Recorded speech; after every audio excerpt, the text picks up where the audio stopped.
welcome to All Rise. It's me, Derek Caldwell, with Abdu Murray once again. Yep. Abdu, you very rarely get a chance to speak to people who have actually changed the world with the work they've done. So we're going to be talking to a very interesting person today who was in the news. He's been in the news a lot recently for converted to Christianity recently, and then was banned from Wikipedia, the online encyclopedia that everyone knows. It's everywhere, that he co-founded. Yeah, that's one of those things that talk about being the disruptor. The online version of what Uber did to taxis, Wikipedia did in lots of ways to information, to make it available to a lot of people across the world in different ways. So, yeah, we're very excited to have, because this is one of the co-founders of Wikipedia who's going to be joining us. Yeah. So, without further ado, we've got Larry Sanger with us. Larry, thanks for joining the show. Well, thanks for having me. Yeah. So we, one of the things that we, obviously the reason we reached out was because there was this great article of yours that appeared in the Free Press, and we heard this story about what had happened to you, which was just this like sort of unfathomable thing, and it didn't seem like you were asking for anything crazy.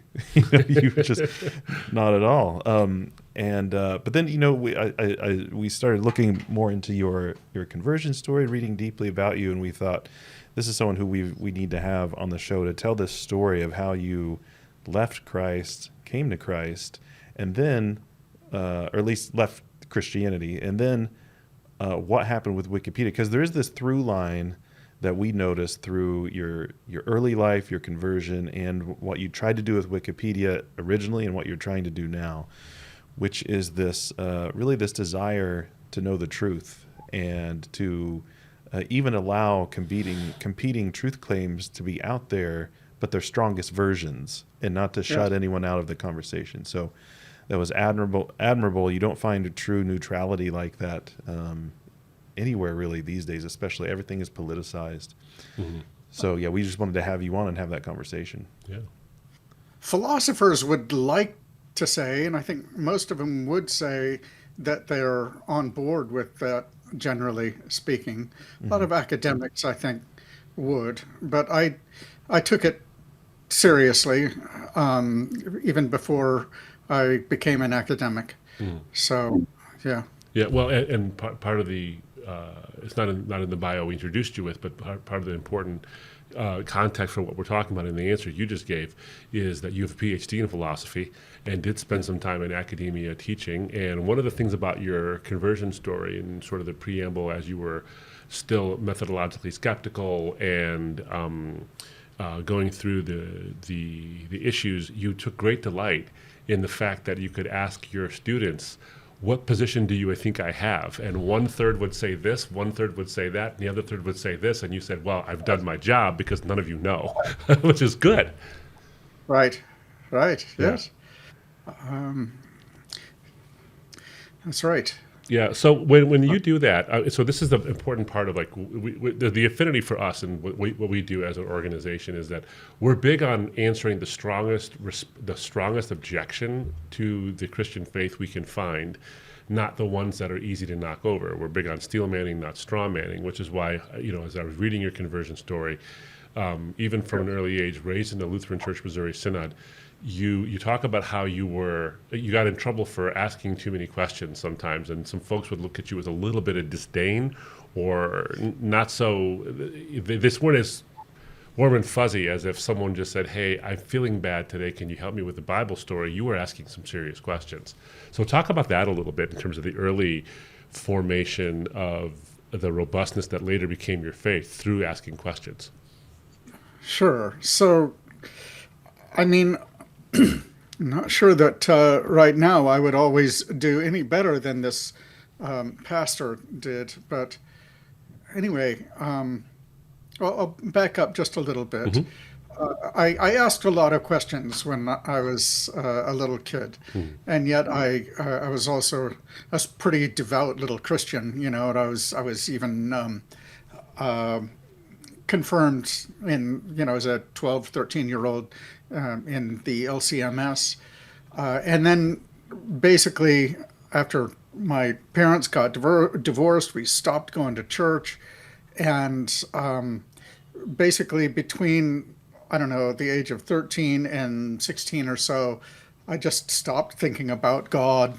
God stopped being a part of my life, and at a certain point, when I started asking philosophical questions, at a, I guess you might say, a higher level, and expecting answers, and I sort of discovered that I don't really believe in God anymore, or at least I had this a new attitude, which I would call methodological skepticism, which is the idea that you don't form any beliefs, you don't accept any beliefs unless you know precisely what it is that you believe, what the reasons are that you believe it, and that they are really good reasons for the belief.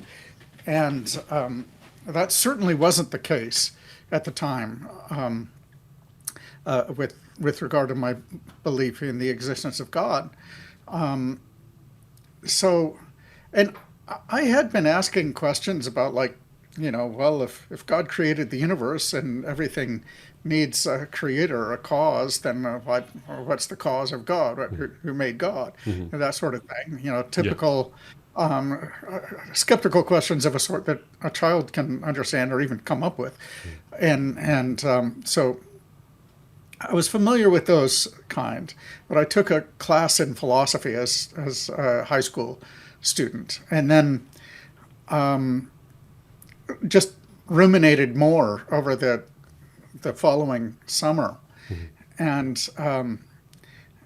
so at a certain point, I think I was aware that I was coming to a place where I could no longer, in good conscience, call myself a Christian. And yet that it bothered me a bit because all of my family were still Christian. They weren't like extremely devout, going to church every week, but they were they took it seriously, and it certainly was disturbing, I think, maybe especially to my mother. So I took it seriously just for that sort of social family reasons, Yeah. and so I at some point I called a pastor. It wasn't the pastor that I remember like being confirmed under. It was someone else.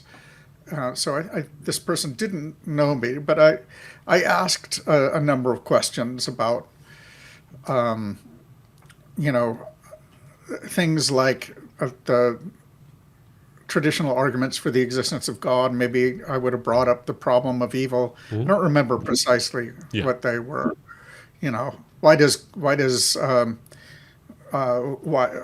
Why would it matter whether Jesus died on a cross that I be forgiven? It's like, what does that have to do with me? Yeah. There's a lot of hard questions like that that are actually, some of them at least, are really deep theological questions that like make up a large part of theology even. Well, the guy kind of, I don't want to say he brushed me off, but I got the sense that he didn't have a lot of patience. And at a certain point, I think he more or less cut the call short. I think he might have said something like, if you really want to talk more about this, you can like come in or something. But the overall the thing that I remember coming out of the conversation was, I didn't really get the sense that he had the answers to the questions that I was asking. Like, I didn't get the sense that he even understood what I was saying. Of course, he probably did, looking back on it now, right? But, if you're an arrogant, snot-nosed kid, then you might very well think that, right? And then the other thing was basically just because of all the people that I had talked to were not able to field a lot of the harder questions, I came to the completely wrong conclusion that nobody really would be able to, and that they are the sorts of questions that Christians actually actively avoid because they're really hard. And I emerged from the whole experience with this impression, which actually I had had for years before that, even as a kid growing up, that it's actually an important part of Christian practice or something to believe on faith, as they say, right? On faith. Yeah. Which means without reasons. Yeah. That's what it meant in my mind, and that, of course, is what a lot of skeptics think that it means, but it is not what it means at all. I've come to understand that now. Did you I get think that? Did you get that definition though in those times when you were asking those questions, where you would ask a hard question, at some point someone would say, it was confirmed. Believe it on faith, kind of a thing.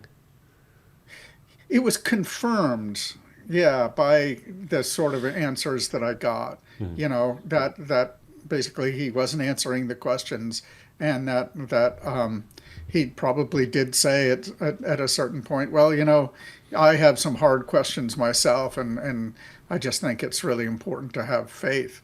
And that's the sort of thing that my parents would have said as well. They're not dummies or anything, don't get me wrong. Right. It's just that is the sort of thing that a lot of Christians say, and it's unfortunate because, I think now that dealing with hard questions and then having the experience of coming to really meaningful, deep answers to those questions,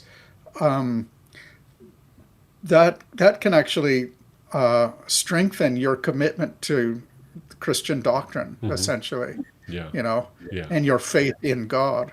Now I don't even like to talk about faith as having the object of doctrine. I don't have faith in the doctrine. I have faith in God. I accept the doctrine. I think that, of course, it's pretty important to accept the doctrine, and that you really can't say that you have faith in God unless you have some baseline correct ideas about what God is. Yeah. Yeah. But that was the kind of a turning point, though. I just sort of threw up my hands and said, well, I guess this means I really am an agnostic, and I'm not gonna. I never called myself an atheist. I called myself an agnostic, but I was a confirmed agnostic. Basically, stopped taking the whole idea seriously. Yeah.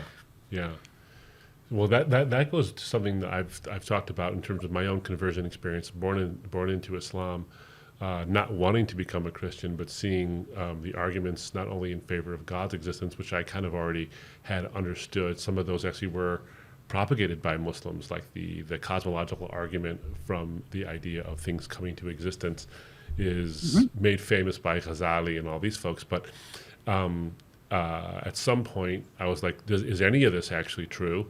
Do I need to look at all these various things? And partly for me, it was a little bit different because I didn't want it to be true. You said in your testimony you weren't an enemy of the faith. You just wanted to know what was true, and sort of came to this conclusion that you can't really know much about God because people weren't giving a whole lot of meat to the answers, and that began the sort of journey toward that platform you find yourself on. For me, it was I didn't want to become a Christian, but began to and encountered many Christians who had no idea how to define what they were talking about, let alone defend what they were talking about. But there were some who did know what they were talking about, and thank God for them, because they really started thinking about, in light of my challenges, it strengthened their faith. And so what I've done, the whole point I'm trying to get at here is that for me, understanding and questioning and getting into the depth of why a Christian says what they say about certain doctrine or about certain historical claims or the cosmological arguments for why God is the source of all of existence, etc., is not just answering a person's questions in their time of curiosity, but it's a form of discipleship. It's saying this is a life of the mind you should be taking seriously as a matter of just Christian living. This is what you're supposed to be doing as well. So it sounds to me like in some ways your story is, I wouldn't say cautionary tale, I don't go too far, but it is a little bit more of a, hey, there's people, young people who are asking very deep questions, and if they're not asking you, it might be because they're afraid you don't have any, or because maybe there aren't any. And so this life of the mind is such an important part of the Christian living, so that people will be very, very ready to ask you questions, and you should feel honored at the possibility that they will. Yeah, I agree entirely. I think that if you are a questioner, if you raise a lot of questions, then you kind of have an obligation to get your questions answered. If you don't, then you will eventually arrive at a point where you're simply doubting that there are any coherent answers to the questions. Yeah. I think God that I was given enough humility to see that my former commitments might be wrong, and that I ought to consider the answers to the traditional theological answers to the hard questions. And basically the point is there are a lot of people who are just naturally skeptical, right? And if they don't take the time to actually understand a lot more than most people do about theology, or about philosophy of religion in some cases, then you're going to be in trouble, I think. Yeah. That's the bottom line. Thinking about even my own pet, because I feel like there are some similarities between even your story and mine, and being an atheist for several years at one point. And I felt like I was an atheist. I became an atheist. I went further than agnostic, but it was almost even through osmosis. I had a childlike faith, but then it was just like all the cultural influences and everything. It was just clear that this was an old, outdated belief, and even the idea of truth and morality was part of that old, outdated belief system to me. Of if there is no God, all things are permissible. I mean, Ivan was right. I think. I think it was Ivan that said that. Yeah. And so, I'm wondering, even to go back, because you had this. There are a couple things I noted from your conversion article, and you talk a lot about your history in there that I thought were very interesting. One, you always had this drive. You talked about, at 17, you concluded that quite often the root of the problem in many people's lives was that they believed in falsehoods. So you had this drive. I mean, when I was 17, I was not thinking about living according to the truth, or maybe you could say I was concerned with it, but I had given up on it. But it was more the nihilism of the culture had seeped into me. And you also kind of mentioned the nihilism when you get into the philosophy department in college. So there's sort of both of these, it seems like these cultural things coming together. And for some reason, you still had a desire for the truth. What kept that alive? I mean, what started that early on? Because that feels to me very unique among maybe a lot of younger people, but what I don't think it's that unique. I remember talking to a lot of people who I would describe as truth seekers, and it was certainly a thing. I think there are plenty of young people even today who would be truth seekers, but you're absolutely right also that if you're not paying attention, you will get blindsided by the nihilism of the culture. And I did quite consciously push back and you know, I would say probably the reason for that is my Christian upbringing, to be quite honest. So I always come back to this, proverb that my mom used to quote a lot, which is, raise a child in the way of the Lord, and he shall not depart from it, or something like Yeah. that. You know, Yeah. and and although I obviously did fall away for a long time, well, it actually comes back to this. I mean, I wanted to, I've always been kind of an ambitious person, but in my own way. So I wanted to become the great American novelist when I was like in high school. Um, and I remember my brother, of all people, who is no great intellectual or, literature or anything like that himself, he said, "What do you have to write about? You're only like 16. You haven't lived anything," you know. And it that kind of made an impression on me, and I thought, well, it is true that the great literature that I was impressed by was written by people with a lot more insight than I had. So one of the reasons that I was drawn to philosophy is that I thought it would like help me to write deeper fiction. But then I got like just roped into the thing even before I went to college, and part of it was I started reading books by Ayn Rand, but it wasn't just Ayn Rand. I know, because before I read any of Ayn Rand, I had this literature, English teacher in my junior year, and the whole class was about Russian novels. So Oh, beautiful. we read like Anna Karenina and War and Peace, and later on, like on our own, we read, I don't know, Brothers Karamazov and various others. Yeah. So yeah, and those are very philosophical. Yeah.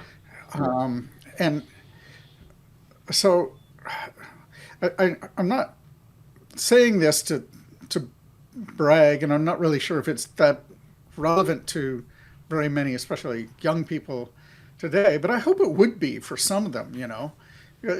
We hear, of course, nobody reads books anymore. That's not true. Right. It is true that there are a lot of people who in previous generations are of the like level of intelligence, they would have read a lot more books, but they're just like doing other things that are still challenging for themselves today instead of reading books. But the point is, there are still a lot of people who read books and who have deep thoughts, and they think of themselves as truth seekers. And, and there's a subset of those that are really, they are dead set on finding the deepest insights on everything. Yeah. These are the kinds of people who end up majoring in comparative religion or philosophy or, sometimes history or political science, that sort of thing, just religion. Yeah, so there's a whole class of people who are into this, and who are motivated just kind of independently of the idea of, I'm trying to stay true to God's truth. I remember being, in fact, annoyed when I was like 16, 17, 18, when people, when I said I'm a truth seeker, and they would just immediately assume, oh, it's good that you're getting, into theology or into religion or something like that. What are you talking about? That has nothing to do with that. Yeah. Yeah. And it's certainly the case if you are like just a curious young person, you will like get really disturbed at questions like, what really is the reason why I shouldn't steal? right? Yeah. Yeah. What if it's in my self-interest and I can get away with it? Shouldn't I then? You know. So Yeah. anyway, and I started reading Ayn Rand, who actually did write some actual philosophy. Maybe it wasn't very good, but it was, and it was in my own vein in the sense that she touted rationality, and I was like all about being very precise and very reasonable, having arguments for everything. Trying, Yeah. so I was really drawn as a philosopher to analytic philosophy. So although Yeah. that in itself has a nihilistic side to it. Yeah. Well, So at some point during, as I was reading through your story too, there comes a time when you're a little more dissatisfied with the way some of the atheists who were attacking or taking what they were attacking. Let's put it, not to point on it, is they were attacking religion in general, Christianity in specific, and as an agnostic who was still, I would say you were a skeptical, methodologically skeptical person. You noted a difference, and just speak to us for a minute about, and you alluded to it earlier, the difference between sort of being maybe skeptical and then being sort of just contrarian, where yeah, it's one thing to say, I need more, I need more answers, versus let's play tennis, where you serve at me and I say not good enough, hit it back, and not good enough, and yeah. hit it back, kind of thing. A lot of people who call themselves skeptics are not particularly skeptical. They are quite dogmatic in defending Yeah. whatever mainstream science is, for example, or for that matter, whatever they are told by the mainstream media. They actually make themselves, ironically enough, into defenders of what you might call just sort of establishment views. In the past, they would have been, dyed in the wool, dogmatic Christians also. Yeah. You know, um, so, yeah, well, as a trained philosopher, I knew what a skeptic is. A skeptic is I like was taught, and as I taught my students later on, is somebody who withholds the proposition. If there's something that is not perfectly justified, then you simply withhold belief. And there's a more lightweight kind of skepticism, which is simply apportioning your belief to the strength of the evidence, so that you'll believe things that have a lot of good evidence strongly, and things that don't have so much good evidence weakly, if at all. Yeah. Well, But my along those lines, though, if I were to say, so there's a difference between sort of being a skeptic who would withhold belief until there's good enough reasons to believe that thing, and a contrarian yeah, who like basically holds on to a belief right, for a position and against a position, no matter what the strength of the evidence actually is for or against their own position. right. But is there also, given the depth of the details into which you plumb into the various arguments, whether it's the arguments from contingency or cosmological or teleological, at some point there comes a level to which you can't know everything about a certain thing. So there's a difference between having comprehensive knowledge that leads to like the word certainty in air quotes versus having enough of a reason to believe in something. And so would you say that you came to a point where you had enough good reasons to believe it versus certainty? And I think we define certainty and proof in a very sort of pedestrian way when we talk about like, give me proof that God exists. Well, when you say proof, you mean absolute certainty. And I'm not even absolutely certain I can communicate, even if I had certainty, that I could communicate it well enough to where you'd be certain. So there's enough of that going on Yeah. along as well. Well, I actually did find a kind of gradation in my beliefs. So there were certain things that some particular beliefs that I thought I had certain knowledge of. Yes. Like 2 + 2 = 4, analytic truths, and also the truths of common sense. And I would add on top of those things that can be given a kind of what philosophers call transcendental proof, if they are required by the very process of inquiry, then like if it is required by the very process of seeking deductively sound arguments for your beliefs, that you believe that deduction works, right? That logic is valid, then you can actually take that for granted. So I believed all that, and I actually eventually understood the epistemology of it well enough to think that those things I can take for granted. So I was able to sort of overcome a lot of my younger sort of thoroughgoing Cartesian skepticism. Yeah. But I still denied that I had really good reason to, like, be a Republican, for example, like, or even believe that various historical facts that are routinely taught are actually true, because there's a lot of complexity. There are a lot of different ways in which things could go wrong. So the idea was that maybe I don't really have knowledge in a robust sense, and certainly not certain knowledge of most things that, like, I might get hot and bothered about. Yeah. So. Yeah, I remember saying this, even 10 years ago,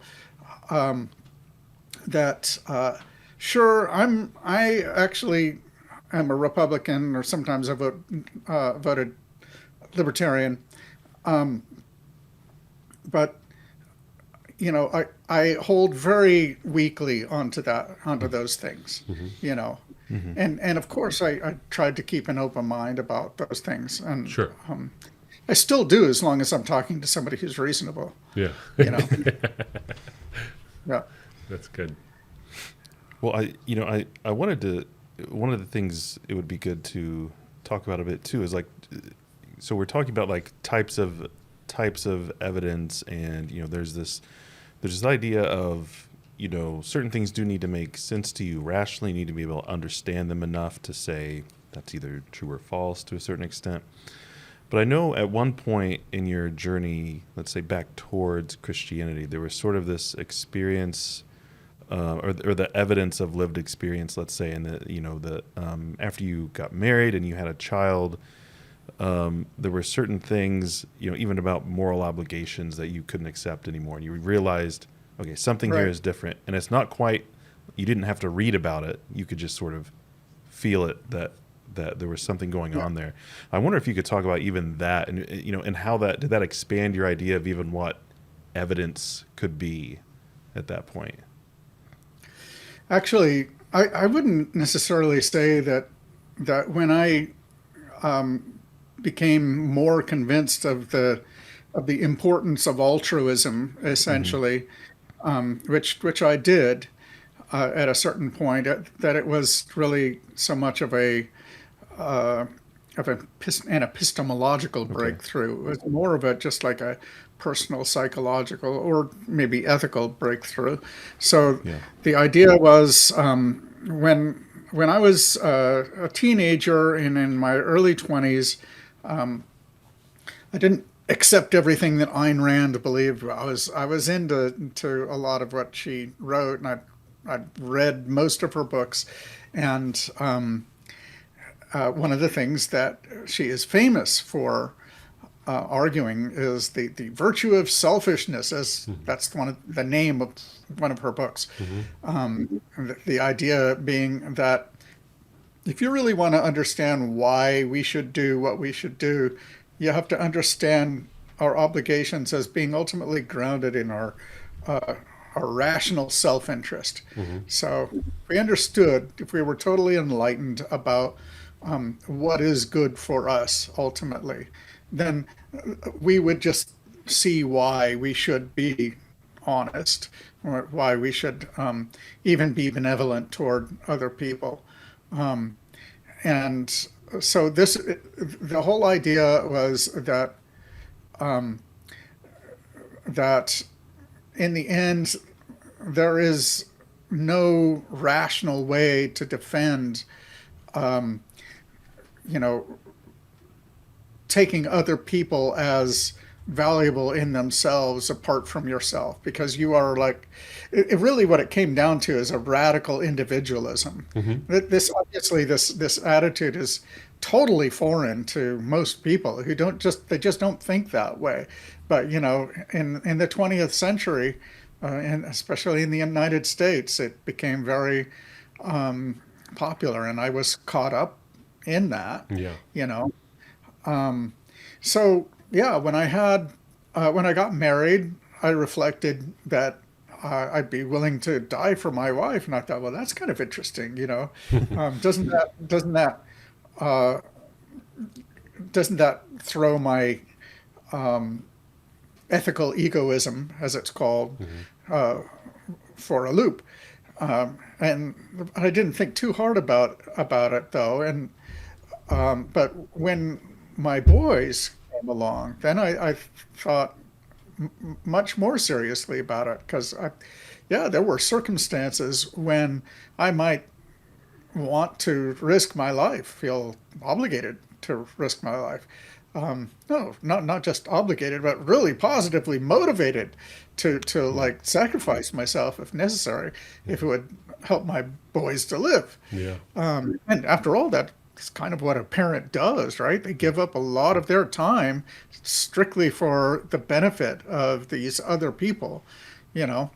And so it seemed to me, just like by reflection of my own motives, that I was motivated to act for the sake of other people, not to benefit myself in any way. So it doesn't capture the intuitions about our motives, to say that ultimately the best reasons for our, you know, being honest or being kind or whatever is for our own self-interest. I mean, I reflected that I would again give up my life for my child, and if that's the case, I wouldn't be acting in my self-interest, because after I'd given up my life, I wouldn't have any more interests. I'd be dead. Yeah. You know. Yeah. So how could it be for my best, for my self-interest, enlightened or otherwise? Yeah. Yeah.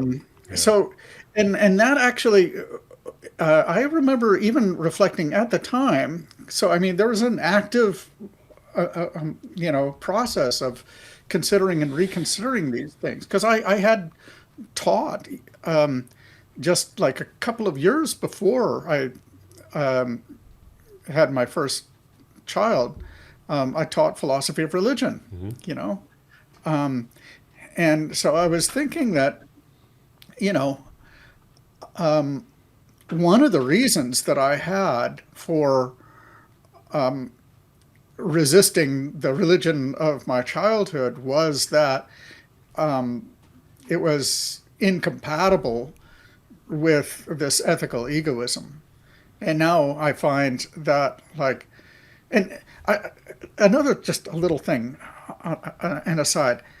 I remember reading Dickens, you know, Charles Dickens, the great novelist, to my son when he was like, I don't know, 8 or something like that. So one of his easiest novels, and coming to the realization that I really love this guy, and I remember sort of artificially poo-pooing Dickens, because I could see that his value system was committed to altruism, as if that were a bad thing, right? That's something. Wow. And so Yeah. so yeah, it changed.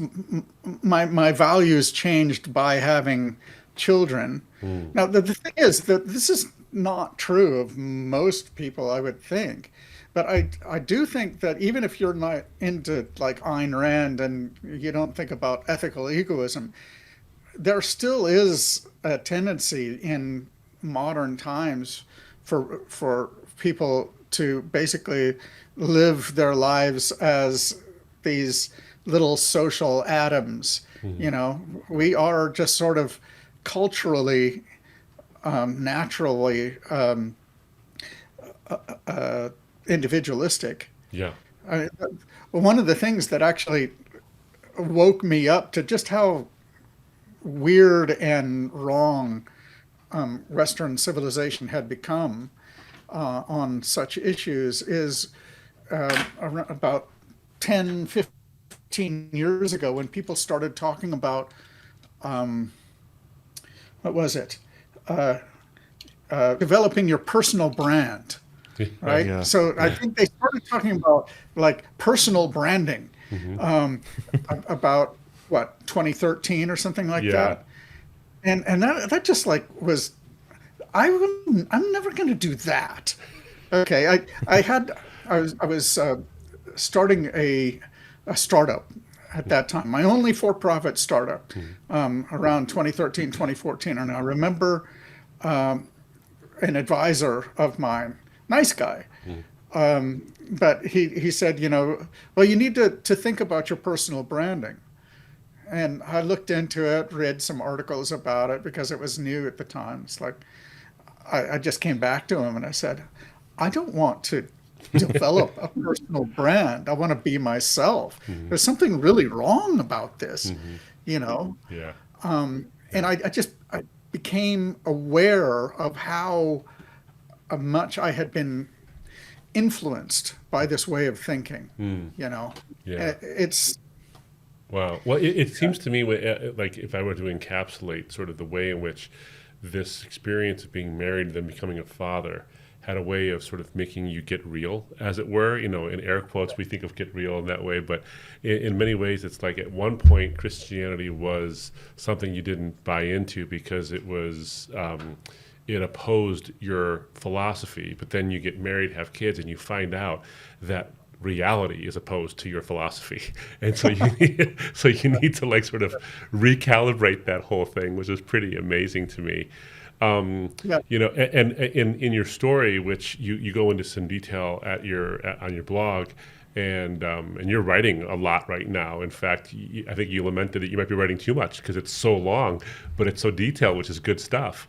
And I would commend everybody to go to that. By the way, we'll have links and all that stuff to Yeah. where they can go for this. You talk about some of the arguments that really began to, you looked at them, found some wanting, but then began to look at a sort of a cumulative case yeah, for not just theism, but Christian theism in specific, because you noted that some arguments only get you so far. There can be good arguments, but they get you so far. So you need to have the yeah. additive nature to it. If you could spend maybe 2 minutes, because we do want to get into the Wikipedia stuff, I want to talk about that as well. But if just talk about it, because we have a lot of folks who are into philosophy and argumentation and understanding how this stuff works. Like, Okay. do I have it right? I mean, essentially that you came to faith having looked at the cumulative case, not necessarily any one argument that was like, that's the one, as opposed to like looking at like the corpus of the evidence. Yeah, I mean, personally, I still think that a lot of apologists and Christian philosophers are, they're not doing their cause any favors by pretending that individual arguments are a lot stronger than they are. They're just not, in my opinion. Like I haven't really changed my evaluation of individual arguments that much. I Let's just say that I'm willing to follow them now in a way that I wasn't before. Hmm. But but I'm willing to admit that on their own, they're kind of weak sometimes. So I'll just take where I start personally is with a Leibnizian contingency argument. So the idea is that, well, actually, I'm not going to go through the argument. You said 2 to 3 minutes. Okay. People who listen to this are very familiar with it because I talk about it all the time. Okay. Yeah. Okay. Very good. So the conclusion, the conclusion that people say that it supports is God exists. That's not the conclusion that it supports. The only conclusion that it supports is that there is a necessary being that is on which the universe depends. Right? That's a very interesting conclusion. It doesn't tell you anything. There isn't anything about the reasoning in the contingency argument itself that tells you anything about the necessary being, right? And that's a thing that I remember saying to myself a lot, and I probably would have told it to my students when I was teaching philosophy of religion, or just philosophy 101, because we went over the arguments there too. It's like the argument doesn't actually support God exists. This is the same thing with like the first cause argument. Okay, so you've proven that there's a first cause. Okay, is that God? Who knows? You need to go steps further. Else. Yeah. Maybe there's a lot of gods. There's all kinds of different things that are possible. What I came to realize then is that as I went back in my mind over a bunch of different articles and arguments rather, and not just in my mind, I was writing these things down quite a bit. I came to the conclusion that actually they fit together in a way that I didn't understand before. So sure, maybe the first argument only establishes that there is a necessary being, but the second argument tells you that that being is the cause of the universe, right? So the universe isn't just like conditioned upon the existence of, which is a very vague thing to say. It's actually caused by that same thing. And then you get into like the design argument, and you say, well, okay, the design argument by itself doesn't actually give you any really good reasons to think that there's a necessary being. But on the other hand, if you've already got that under your belt, there's actually reasons to think that a necessary causal cause of the universe would be the same as a designer of the universe, if there's a designer. Right. So you put all these things together, and it actually paints a picture which is very much that which can be found in the Bible. Not perhaps Jesus. That's another issue altogether. But we could get into that if you like. You did mention, but that's the whole idea. That I think the important point I think I want people to hear is that someone with your background, not only before your academic career, but during it and then after, starting Wikipedia and doing all the things you did and your current work in theology and the writing you do, is that really oftentimes we get hung up on, this is my favorite argument, and therefore we think it proves more than it actually does. The reality is, and I can tell you as a lawyer, almost every case I've ever litigated before, and I do this full-time now as a full-time litigator, almost every good case is cumulative.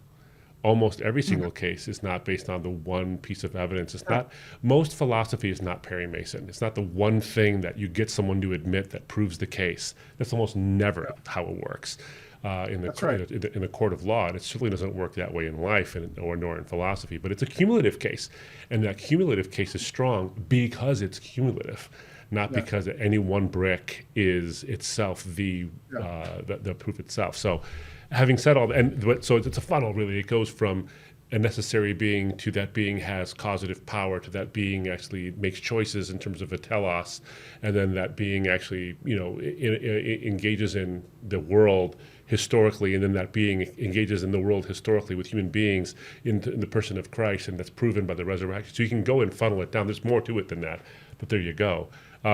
So that's a sort of a summary, but we did want to talk about sort of more recent developments in terms of, as the co-founder of Wikipedia, which was the basis of, and it really does funnel or flow from your story, is as this no stone should be left unturned in the search for truth. And so Wikipedia becomes this widely available, freely available resource online where people can start their journey towards truth. And then you've got a bone to pick with it. And then they pick a bone with you about that whole thing. So could you walk us through some of that as well? Well, let's do this. You had some questions about the early days of Wikipedia. Yeah, well, I think that'll be helpful, starting with the early days, because even what you're talking about is, even if your views have maybe matured a little, you're sort of calling back to the original purpose of Wikipedia. So maybe even just helping people to understand what was the original purpose of this very new, very different online user-generated, kind of peer-reviewed in that sense, or at least peer-questioned online encyclopedia that sort of became the encyclopedia for the world. So what were those early days about? Well, I can tell you some things that you might not have heard before. You can think of Wikipedia as the extension of two different movements. One is the open source software movement, which is basically what gave us Linux and the Apache web server and Firefox and various other pieces of software. And the idea is that by people contributing to a commons, software commons in this case, everyone is benefited and so forth. The whole idea then was that by contributing to a knowledge commons, we would arrive at a more enlightened society, generally speaking. I guess that's the thinking. And then the other thing is,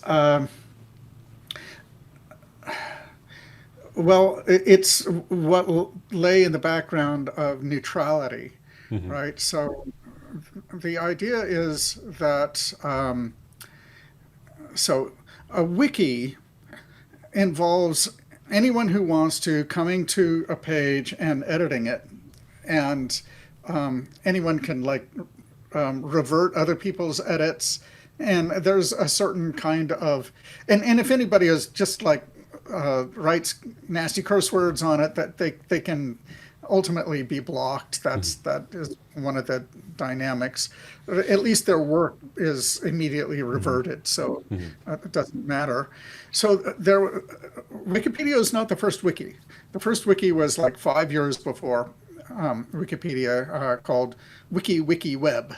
And it is also called Portland Pattern Repository. And it was just a lot of geeks talking about software and coding patterns, and they would basically go in a couple of different steps. The first step would be to just have an ordinary conversation, like a threaded conversation on a wiki page. And then somebody would go back and do what's called refactoring. That has a meaning in programming, but in this context, it just meant grabbing all the important ideas that different people had shared and putting them together and faithfully representing them, so that the refactored version, this being called document mode, the document mode version of the conversation was then a fair representation of what a lot of different people said. So that dovetailed very nicely with something that I had been gung-ho about since I was a kid. Since I was a teenager, I remember reading various encyclopedias on topics that I knew were, controversial. And I was amazed and infuriated whenever I saw some paragraph where the author of the entry actually inserted his opinion and didn't acknowledge that there were people who disagreed. It's like outrage, Yeah. you know. And that actually is why I pushed really hard first on Newpedia, which is the predecessor of Wikipedia, and then with Wikipedia, that they have a neutrality policy. So I actually, in the first year of Wikipedia, I borrowed it from Newpedia, and then I expanded the policy. And the whole idea then is, again, in keeping with wikis, a lot of different people would come to a page about a topic on Wikipedia, and they would share their views. And the new rule was essentially, you always write in such a way as to not piss off the other people too much. So you want to make sure that when you are adding your view to some pre-existing views, that you're not just like erasing what they said. You're actually trying to flesh out the total picture of what people say about the topic. And so this is something, Jimmy Wales is the one who actually coined the phrase neutral point of view. And I always complained, it's not a point of view at all. A point of view suggests a particular, standpoint or a particular view, right? It's not. Neutrality is a feature of text that faithfully represents lots of different competing ideas in a way that are sympathetic to all of those different ideas, and yet at the same time they're not so forthrightly stated that they don't allow the others to have a say. Right? So in the end, then, the natural way to think about what Wikipedia was trying to accomplish is to sort of bring people from all walks of life, from different religions, different political persuasions, different countries, and so forth, and get them to record their ideas. And of course, this would include things that were in textbooks and research articles and so forth, and ensure that the full range of views is faithfully represented. That's the neutral point of view. Okay, but in the end, it turns out, while the wiki mode of writing sort of encourages this to a certain extent, if you've got enough people who are all of same, like-minded way of thinking, they can impose their will upon the rest of the people. And that's what ended up happening with Wikipedia, unfortunately. So that, would you say, is the difference between the original Wikipedia and this idea of the consensus of the mob, where you describe, Wikipedia calls it community, but it's become the consensus of the mob, so to speak, where, in lack of a better word, it becomes like the tamer version of on X, where you can cancel someone. In this way, you're not really ruining anybody's life or livelihood. You're just basically erasing the different ideas they have that we might be disagreeing with, or at least adding nuance to someone else's opinion. It's becoming more. Is the worry that it's become more of an opinion place as opposed to an information hub? Right. So let's just compare then the two different ways of thinking about consensus on Wikipedia. The original idea of consensus was actually borrowed from the earlier wikis, from WikiWeb and other early wikis. So the whole ideal of consensus is not to arrive at a view of a single view of controversial issues at all. The consensus was a consensus about how to fairly represent a lot of different conflicting views. Right? That's what the consensus was about. It Yeah. was about representing the debate in a fair way. Yeah. And then the way it was morphed, I would say it had become this sort of thing maybe 15 years ago. It was very gradual, right? Well, let me just describe how it works now, and you'll see. So let's just say that there's a dispute about whether all of the killing that took place in Gaza deserves to be called a genocide. And somebody starts an article called Gaza Genocide. And then somebody goes to the talk page of that article and says, you know what, this is very tendentious, and Wikipedia should follow its neutrality policy and call it, accusations of genocide or something like that, Yeah. or just something more descriptive of the war, whatever.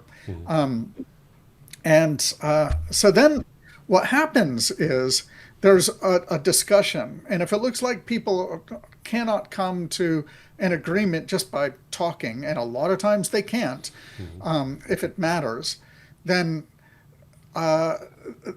somebody proposes a number of different positions that the article could take, right? Or maybe different things that you could do. Well, we could move the article to this name, or we could move it to that name, or we could add this parenthetical phrase in the article title, or whatever. Yeah. And then basically people discuss those at the same time as voting on those, right? And if those ideas or those proposals are properly, laid out, then at a certain point when the debate seems to be dying down, or at least becoming very repetitive, then it's often an administrator, not always, comes in. It's always somebody who has a lot of experience on Wikipedia. They come in and they say, okay, I'm going to close. Sometimes they'll say, I'm going to close the debate in a week or something like that, or 3 weeks, whatever. So when the deadline comes up, or whenever, when somebody decides, it's all kind of loosey goosey, Yeah. right?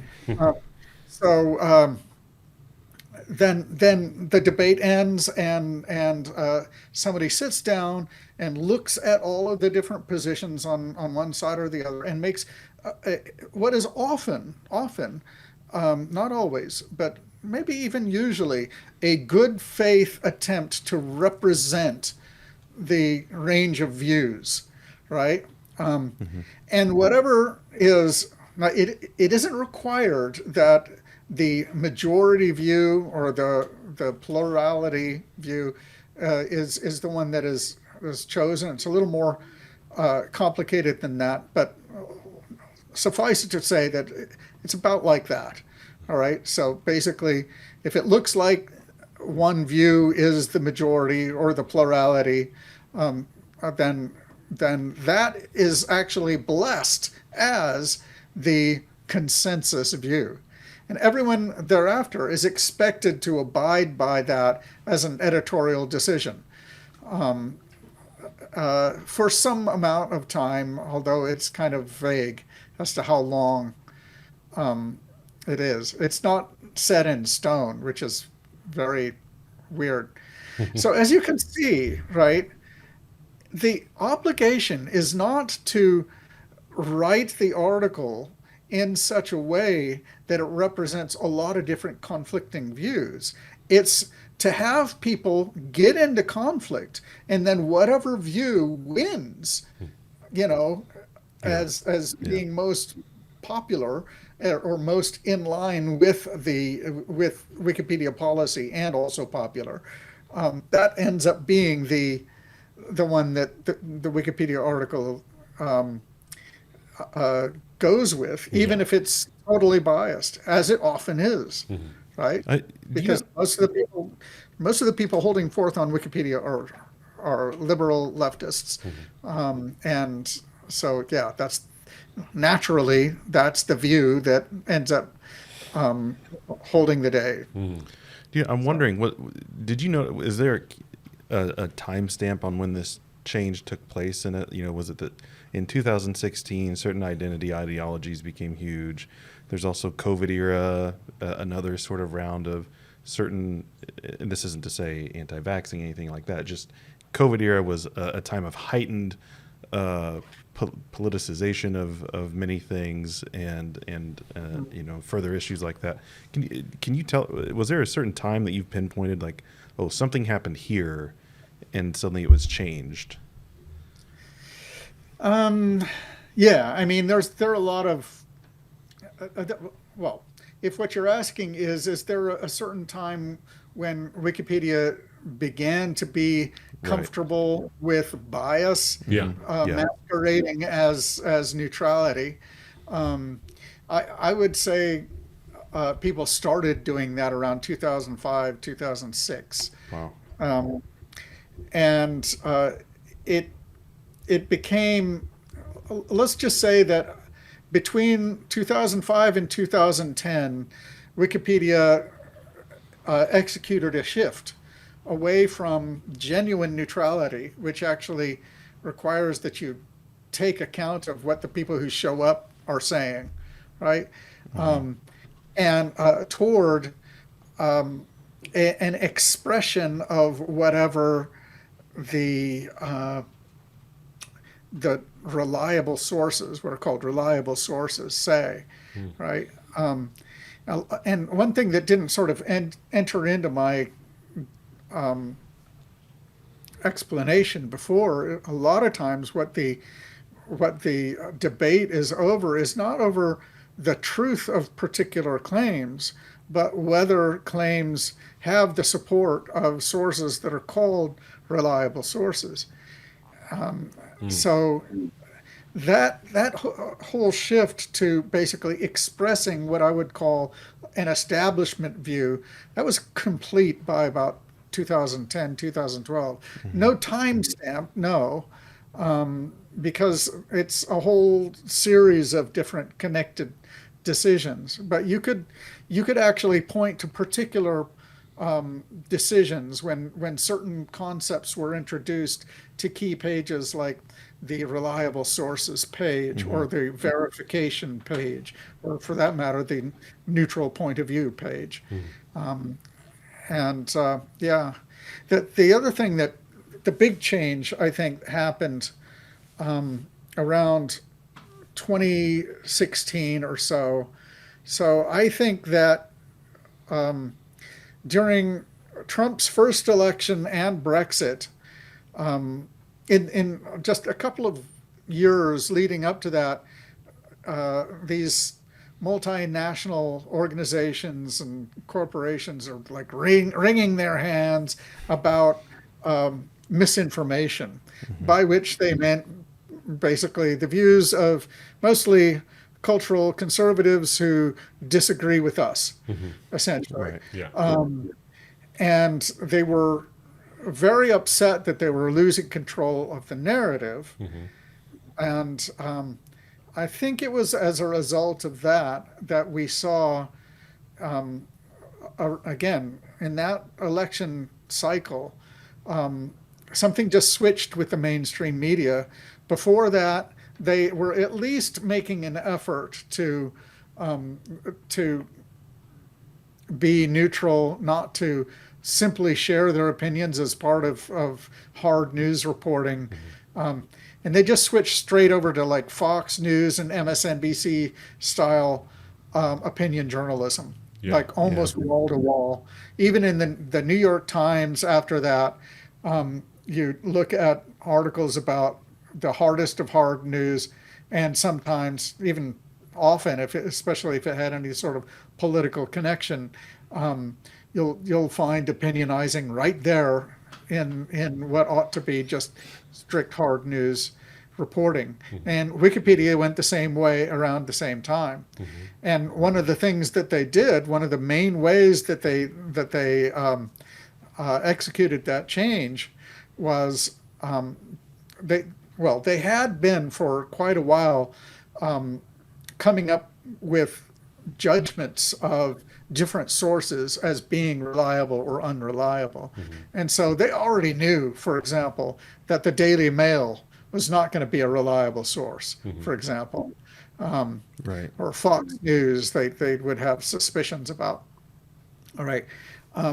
But then about, I think it was 2018, but I'm not 100% sure, this anonymous account, or mostly anonymous on Wikipedia, called Mr. X, made a page that summarized all of the different, or not all of them, a lot of the different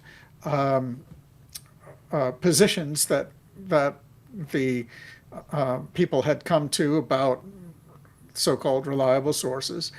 And over the next several years, it just ballooned into hundreds of entries long, just this extremely long summary of judgments, essentially, about a lot of different news sources and other sources. I mean, there's like an encyclopedia of religion in there, which is not green lit. It's either yellow or red, I don't know. But now it's color coded, as I was implying there, So the New York Times, the Washington Post, the BBC, and other establishment sources of that type, they're all green lit. You're free to use them on Wikipedia. But then there's others where they have a yellow background. So Fox News reporting about science, I think, is yellow. Yeah. And that is like, if you can't find a better source, then you could use this, but you should attribute it. And the greenlit stuff, you don't even have to cite the source. I mean, you could. It has to be in a footnote, Right. but you don't have to actually describe, well, according to the New York Times, Right. blah, blah, blah. You can just say blah, blah, blah. And if the New York Times is opinionizing in its own pages, then Wikipedia can too. Yeah. Right?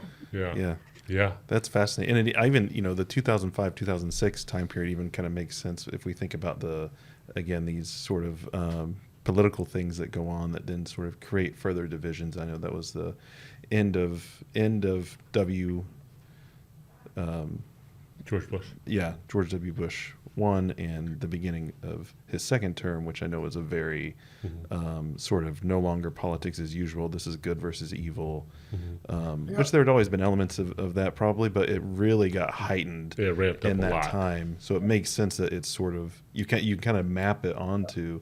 Well, you some of even those- see the thing with some other online platforms where you saw the expose that I think the FP, the Free Press, and others did on the suppression of stories on Twitter before it became X. Right.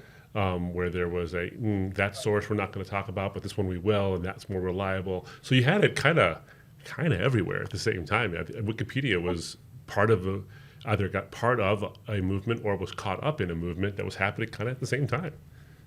Yes.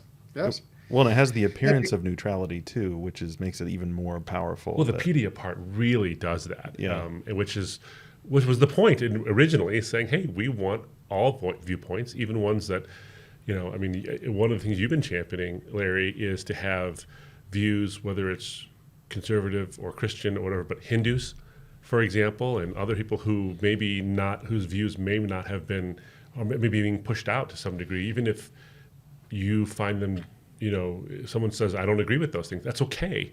We want the strongest version of the position, regardless of whether we agree with it or not, to be presented so that people can form their own opinions based on the information presented, which, again, mirrors your whole journey of faith, really. That's the whole point. It's like, I want the strongest version of an argument so I can form an opinion. Don't give me the over-the-top, overstated, or or you're understating that position. Give me the best so I can make a decision. Right. Well, And that requires a lot of information, Yeah. absolutely, and it requires a lot of different sources too. And so, yeah, Wikipedia just simply didn't have all the information about Hunter Biden's laptop, for example, Mhm. because a lot of that information was appearing in like the New York Post and then in other conservative sources and wasn't being reported about at all in the center Yeah. and left wing sources. Yeah. So yeah, well, and so I think one of the things it's important to point that out too, because it will be very easy for people to say, "Oh, of course, well, he's a Christian now, so he's just going to want to get these conservative views out there." When really, I mean, again, to point out even the Hindu thing is like, well, he's not just getting Christian voices out there. He's saying, let's get back to what we were going to do and let's open it up to all. But I want to talk too about now. I want to hear about the ban that you got because you've been trying to reform this. You had very rational, uh, very. You're not asking for much, really. They're You're saying measured steps. measured steps. So, can you talk about um, the ban a bit? are you talking about the Wiki Project intellectual diversity, or are you talking Yes. about the nine theses? Well, Um, yeah, I guess they're both kind of yeah, we could emblematic of what you're doing. for Yeah. yeah.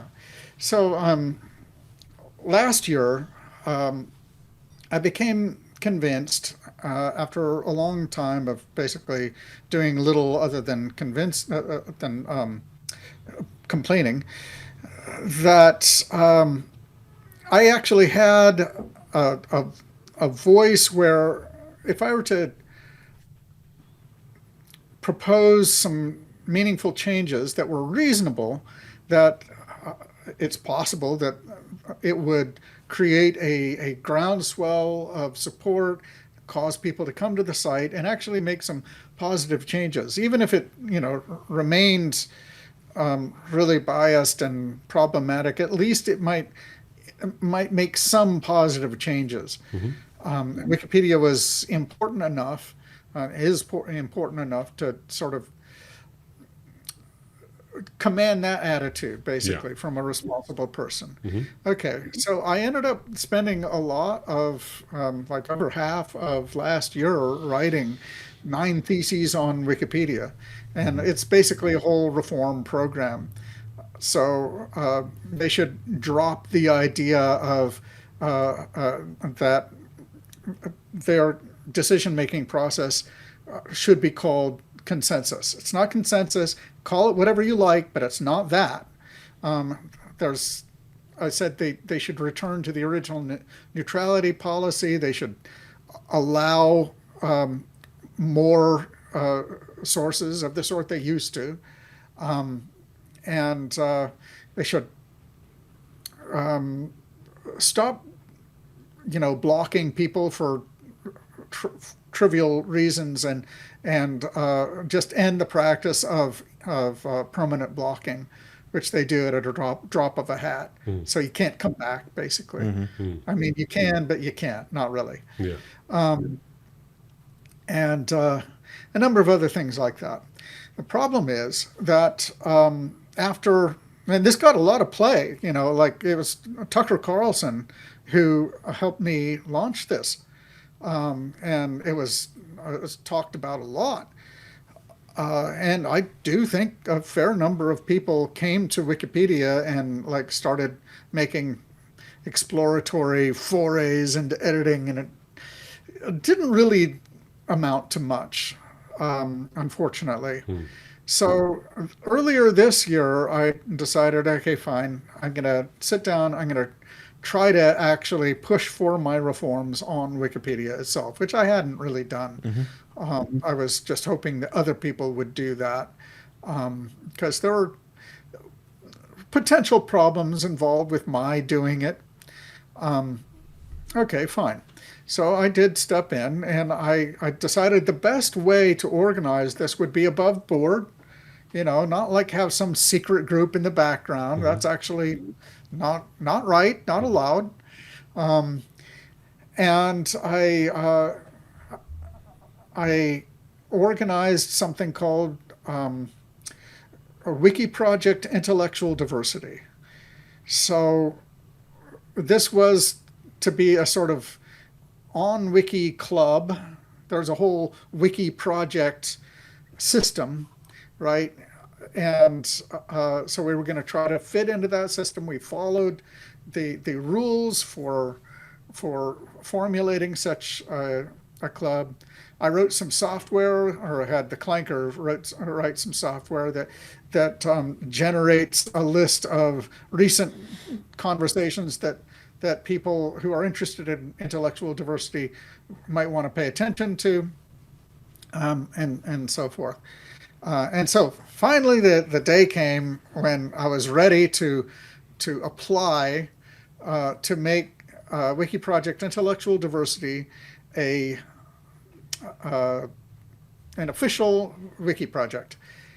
So I put in the application, dotted the I's and crossed the T's. Everything was good. I had done what they said to, like, do a bunch of recruitment, make sure you have at least 10 people interested in the project before you make the application.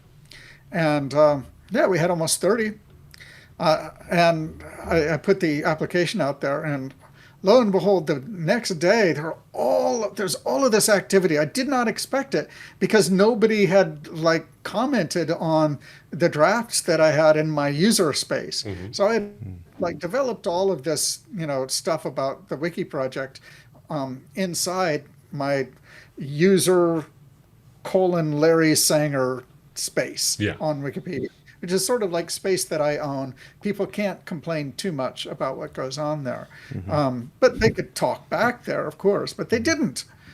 So it's like somebody, they were all just waiting for me to make the application and then descend all at once. And then somebody discovered that I had, I don't know, should I be going into all of this detail or not? Well, we wanted to, yeah. I mean, we do want to know, like, what got to the point where they said, no more, we're done, you can't do this anymore. It is a story. It is a story, and I'm leaving out a lot of details, even as it is. Well, I'm sure. But yeah.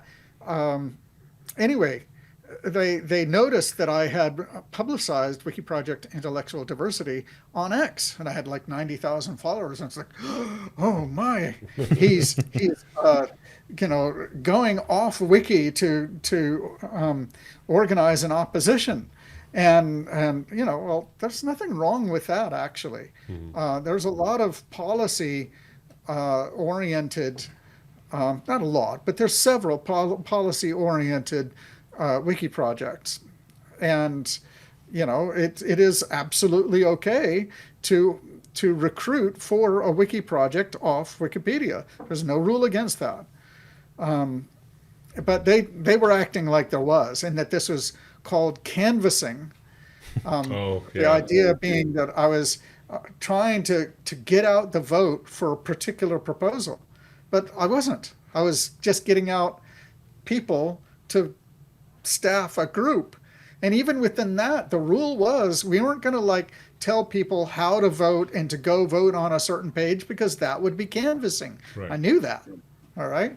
Yeah. All right. And then I said, like, a little later that day on X, so I have finally applied to make Wiki Project Intellectual Diversity, which I've told you about before, an official wiki project. And there's a lot of people against, and there's some people in favor. And I just sort of made this dry tweet about it. And that really got people upset, apparently, because that really was, in their opinion, canvassing.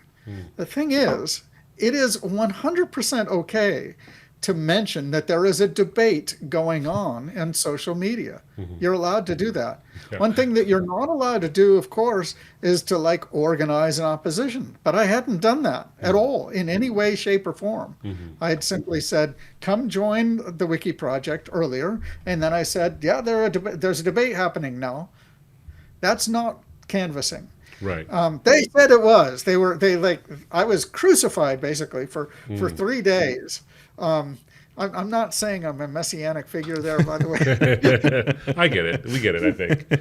We're safe. Jesus wasn't on the cross for 3 days. He was only 3 hours. Anyway, but anyway, so I was strongly discouraged from defending myself. I was advised to admit my guilt. Admit my guilt. I knew how it would go anyway, because the way that people were talking, and I'd seen enough of these things go down before. If I admitted any guilt, that would just like make it a lot easier for them to ban me Take for the good. plea bargain. Sure. Yeah. Yeah. No, there's no plea bargain here. No, I decided to go ahead and defend myself at length, which I was able to do. It's not that, I mean, the case that they had made against me was very vague, and as a lawyer, you will appreciate just how absurd the total lack of due process was.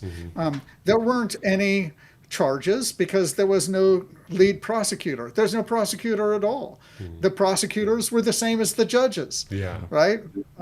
There was no calling of witnesses because anybody who wanted to come up and show up could do that. And if you did show up and take my side, then you were painting a target on your back. Right? There's no expectation of fairness, of decorum, and so forth, of avoiding prejudicial statements. It wasn't. I was advised that this is not a trial, and I should stop wiki lawyering because it's not a trial. It's yes, and I said, well, yeah, I know it's not a trial. It's a kangaroo court. Yeah. That's what it is. Firing squad And, sounds like. So anyway, all of that happened. So the trial, if you want to call it that, started on Friday. And the usual practice is that you wait for 3 days, if it matters, I guess, until somebody is finally, their fate is decided. So the following Monday, it just so happens I had a long planned trip made a trip to Manhattan, where I was going to accept an award for Wikipedia, for founding Wikipedia and for making this effort to reform it. That was what the award was going to be for. Oh, wow. So I was, on that day, Monday, I was blocked in the morning. And then somebody unblocked me because all of the niceties must be observed, 72 full hours. So I was unblocked. And then around 5 p.m. on that Monday, I was then finally blocked. And I have been blocked ever since. And they gave me, 3 different vaguely stated reasons, finally stating what the charges were. And then finally, then I 2 hours after that, 7 p.m., I received that award for founding Wikipedia and for. Oh my goodness! And I told a story to the people there. Oh it's my like, goodness. I got the award like after Dionne Warwick and before Boy George or something like that. Wow, that's quite a story. Oh my! I bet you had the best acceptance speech there. Yeah. I mean, that would have been something to hear. That really would have been. Well, they got a kick out of it anyway. That's for sure. I would say so. Well, my goodness, that's quite a way to end the thing as well. I mean, obviously, there's more to go from here. I mean, as far as if we could just we got a little bit of time left, but if we could just take a minute or two, like, where do you go from here, Larry? Obviously, your pursuit of truth in terms of your understanding of ultimate reality and the most important things about our destinies is ongoing. So you're still working on stuff, but also with regard to Yeah. Wikipedia and reforms and these kind of things, it still remains a cultural influence, and so it's something that I think obviously this is your baby, but it's grown into something that you wouldn't say is something that you intended originally. So My as baby far was as kidnapped. yeah, Yeah. yeah, oh man. Well, is there something you're doing about that you can do about that, or is it more just speak about it and say, hey, look, we should call for this neutrality once again? Well, yes, there are some things that can be done about it.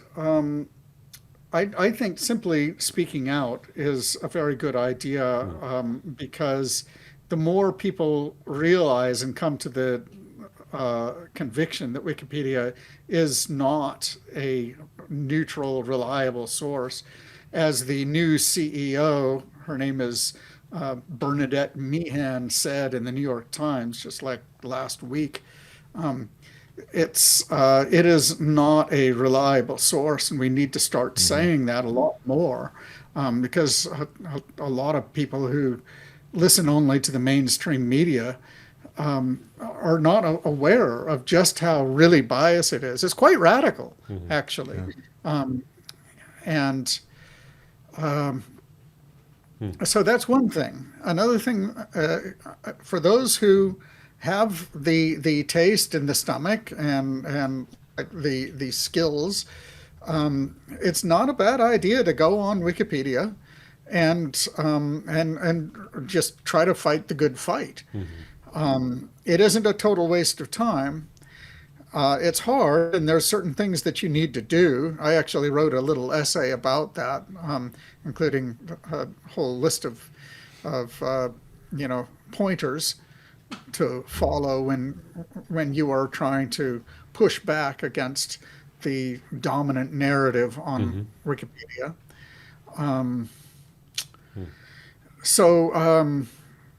Let's see. Another thing that I think is ultimately going to be important is legislative responses and just the threat of legislative responses. At this point, one of the main reasons why Wikipedia is as damaging as it has been in the world, which we haven't discussed, is that people are able to be libeled by Wikipedia, and there's very little recourse. And as a non-profit, and especially as a platform that is officially not a publisher, the Wikimedia Foundation cannot be sued. And the people who have done the libel on articles about what are called biographies of living persons, those living persons can't go in and sue the people who are responsible for the libel, because most of the people are anonymous. And the Wikipedia administrators are not going to give up their IP addresses. So it's there, to a certain extent, the problem is a creation of what's called Section 230 of the Millennium Communications Decency Act. Yeah. I think that's what it's. Yes.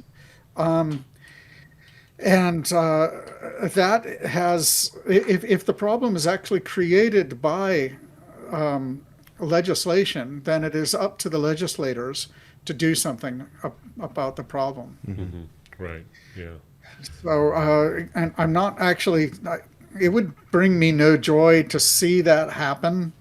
I don't like the government getting involved, and it would have to be involved in a way that would be as hands-off as possible. Right.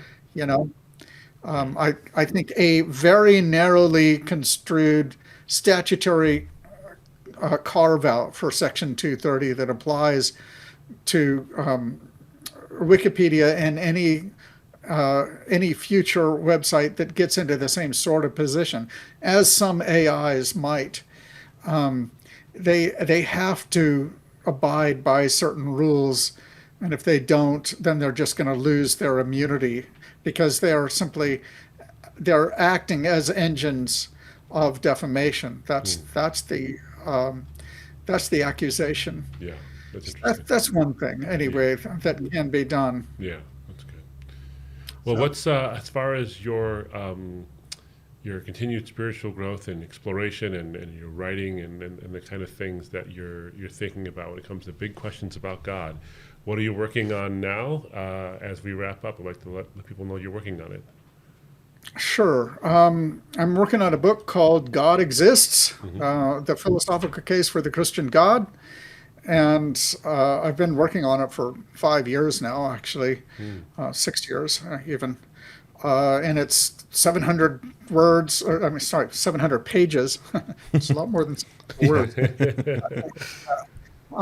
And I don't know if it's going to end up being that long in the end. We'll see. Maybe I'll have 2 different editions.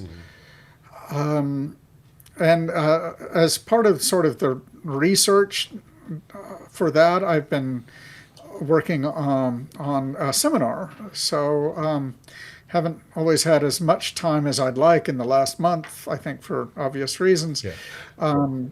But we've been going through Plato and Aristotle and their philosophy of religion, and it's been very interesting, very hard, actually, and because we're getting into the nitty-gritty. And I'm going to actually open it up after we finish Aristotle. I'm going to start, instead of doing like 20 different readings for each topic, I'm going to cut it down to 2 and go through all of the topics that are in my book and try to get some feedback on my book. So otherwise, I'm not going to have enough time to do the writing on it. Sure. I've been reading the Bible. I've read the Bible, I think 5 times all the way through now. Wow. And in the last 6 years, right now I'm going through it in 3 years and like reading the entire,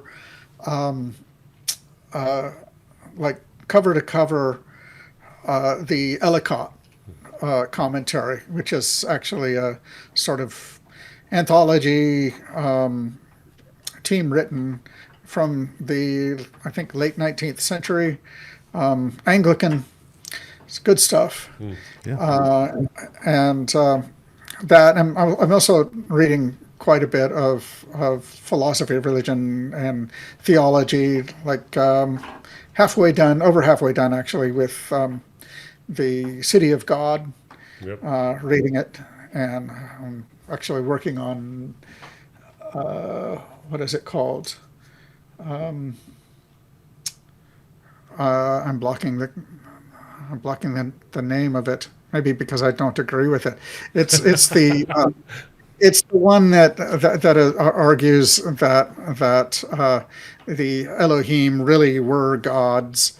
That when the Old Testament uses Elohim, it's referring to multiple gods, and we should still be calling them gods.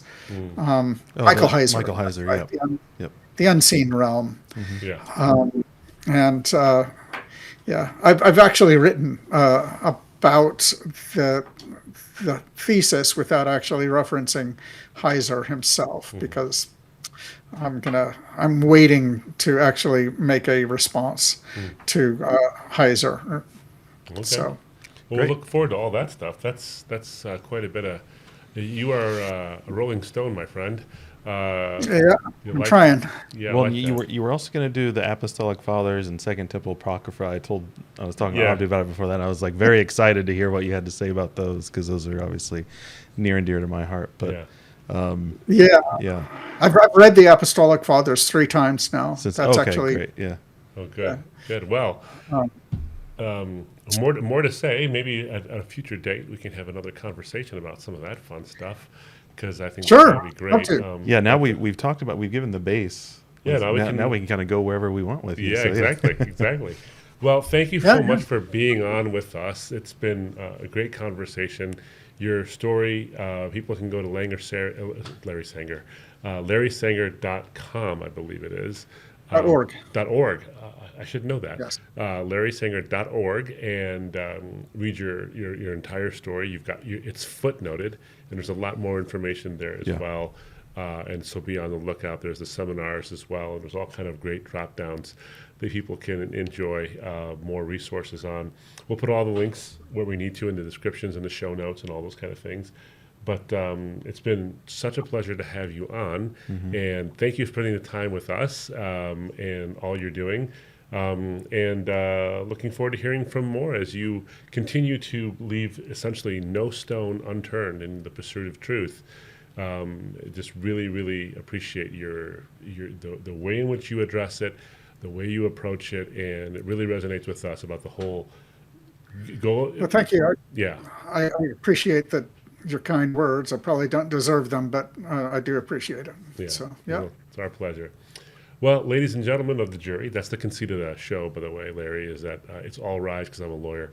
So I give a closing argument. And ladies and gentlemen of the jury, I think a couple important things you can pull out of this, and there's a lot to pull out of it. A couple of important things is that the pursuit of truth is not afraid of the strongest arguments for and against any position. If something is true, it will withstand even the strongest arguments against it. So don't be afraid to do that, and don't suppress something just because it seems to disagree with you. But also, don't overstate a case. We've talked about this a lot of the show, is not overstating a case simply because it makes your side look good. The pursuit of truth can be difficult, but it's always worth it. It's always worth it. And you can come to understand that though any one argument might not give you the whole picture, the cumulative case, that truth has multiple facets, and like every good gemstone, the clarity of it will shine when you look at it through all of its facets. So take a look, go through those things. And if you're someone who's a skeptic, if you're somebody who is outside the Christian faith, and something about Larry's story has resonated with you, let us know about it. We'd love to hear about whether or not how Larry's story has impacted you as you continue to search for the truth. So until then, friends, that's the summation. The fence rests.